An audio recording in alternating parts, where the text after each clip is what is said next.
দেখতে দেখতে 7টা বছর কেটে গেল। আজও খুব বেশি ভেঙে পড়লে আশ্রয় চেয়ে বসি সেই মেয়েটার কাছে। আমি যতটুকু তাকে চিনেছি, সে পরিপাটি চায় না, বিশ্বাস না ভাঙার একটা ভরসা চায়। তার মতো আমি নাকি সেকেলে।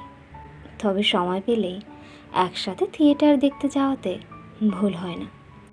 এই 7 বছরে তার মুখে প্রচলিত রোমান্টিক কথা শোনার ভাগ্য হয়নি, কিন্তু তবুও থেকে গেছে। তাকে একদিন জিজ্ঞেস করেছিলাম, মিস করিস আমায়? নির্দ্বিধায় উত্তর দিয়েছিল, যে মানুষটার প্রতি হারানোর ভয় নেই তাকে মিস করে কি হবে। সত্যি কথা বলতে, আমাদের দুজনের মধ্যেই কখনো কোনো দিন এরকম কোনো লিখিত চুক্তি হয়নি যে আমাদের একে অপরের সাথে থেকে যেতেই হবে। আমরা দুজনেই বিশ্বাস করি যে ভবিষ্যতের কথা কেউ বলতে পারে না, কিন্তু তারপরেও কিভাবে যেন থেকে গেলাম। এই 7 বছরে কম করে 7 লক্ষ বার 7,000 বিষয় নিয়ে ঝগড়া অভিমান হয়েছে। অনেকবার দূরে সরে গেছি, তবে অদৃশ্য এক মায়া জড়িয়ে বারবার ফিরে আসতে হয়েছে আমাদের সাজানো এই শহরে।